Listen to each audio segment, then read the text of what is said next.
So I took it upon myself to recreate the legendary Molten Strike Juggernaut build that we all used to play and love back in the days.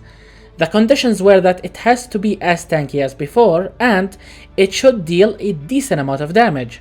Although the nerfs made my job harder, I think I managed to pull something off here. But anyway, let us not waste time and get right into this build guide.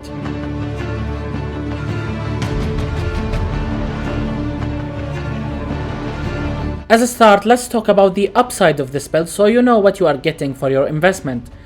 Generally, this build shines at two things. 1. Clearing everything. And 2. Being super tanky. By being a Juggernaut, you get a minimum of 50% physical damage mitigation right off the bat, which will start to increase once you build up some armor.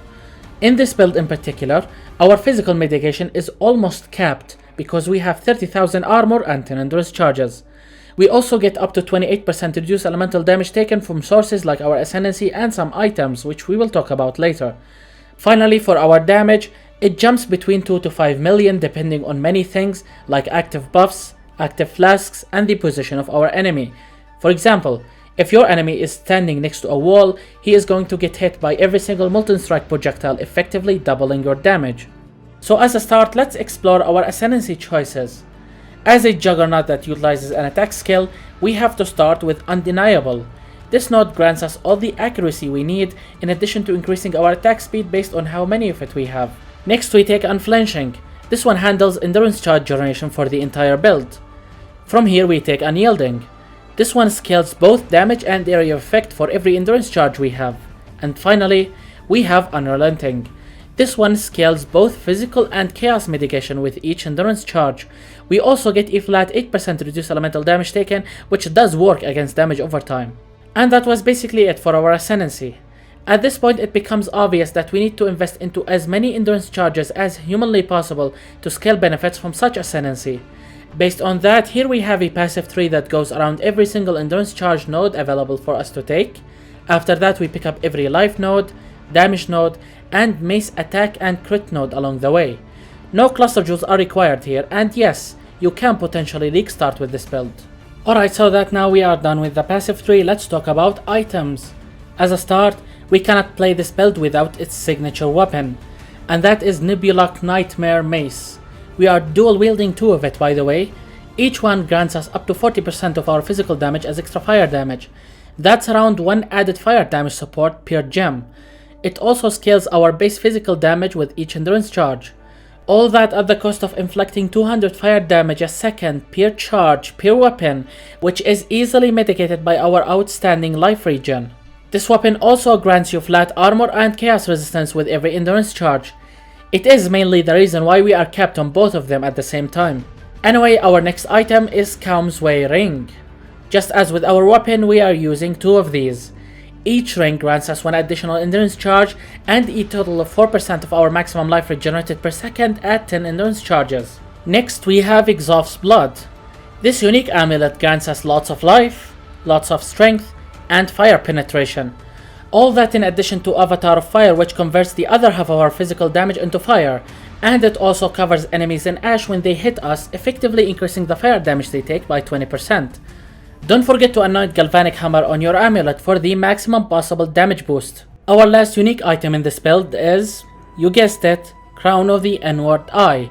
This is without a doubt my favorite helm, since you can just buy one with max rolls and slap it into any build and it will work just fine. However, this time there is another reason why we are using this helm. Not only because it gives us lots of life and damage, but because people target this item with lab enchants, allowing you to get +2 Molten Strike projectiles at a low budget price, which will end up being cheaper than getting this enchant on a fully crafted rare base. From here, the remainder of our items are basically rares. The general idea is that these items should provide us with the highest possible roll of basic stats like life and resistances. The result will depend on how much investment you are looking to sink into this build, but ultimately, you can compensate for whatever resistances are missing with your jewels. Thus, the higher the rolls on items, the more space you have on your jewels for investing into more damage mods. In our case over here, I decided to go with perfect items with the highest possible roll on resistances, just to show you how good this build can be at maximum investment.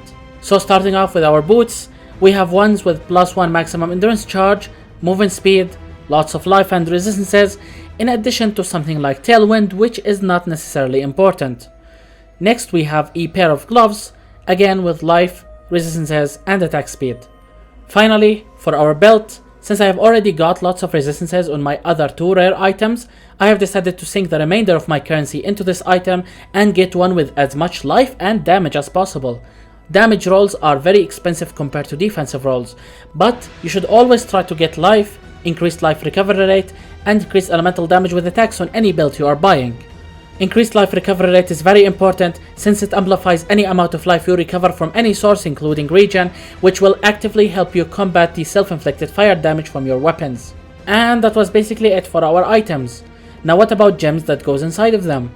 Our main 6 link contains Molten Strike, Inspiration, Endurance Charge on Melee Stun, Multi-Strike, Elemental Damage with Attacks, and Awakened Ancestral Call. Swap this one for Awakened Fire Penetration for bossing. Our next gem setup contains some auras, and it starts with Anger, Herald of Purity, Precision, and level 3 Enlighten. Our last mandatory gem setup contains Cast when damage taken, Molten Shell, and level 1 Vitality. Yes, you can use Immortal Call instead of Molten Shell, however we do have over 30,000 armor in this build, so it would be easy to get the maximum possible defenses from Molten Shell instead of Immortal Call. Feel free to use the remainder of your sockets for whatever you see fit. That includes any movement skill setup you feel comfortable using, or a caster setup that includes your favorite golem, and something like Assassin's Mark Curse, which will greatly increase your damage, but you will have to cast it manually.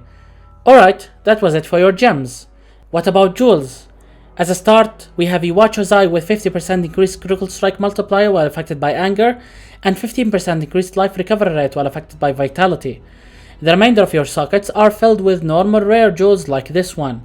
Generally speaking, you prioritize life and whatever elemental resistances you are missing up to 60%. Remember that you will be getting 4% additional all elemental resistances per endurance charge, thus you will be capped at 100% resistances at 10 charges. For Pantheons, we are going to take the Soul of Lunaris for the majors, and then the Soul of Tukohama for the minors. For Bandit's Quest, unusually since we are playing Molten Strike as a crit this time, it will make more sense to help Alira instead of Oak. And that was basically it for our strongest Molten Strike Juggernaut build for 3.15. Generally speaking, if you are someone who prioritizes having high damage over survivability, then you might want to skip this one.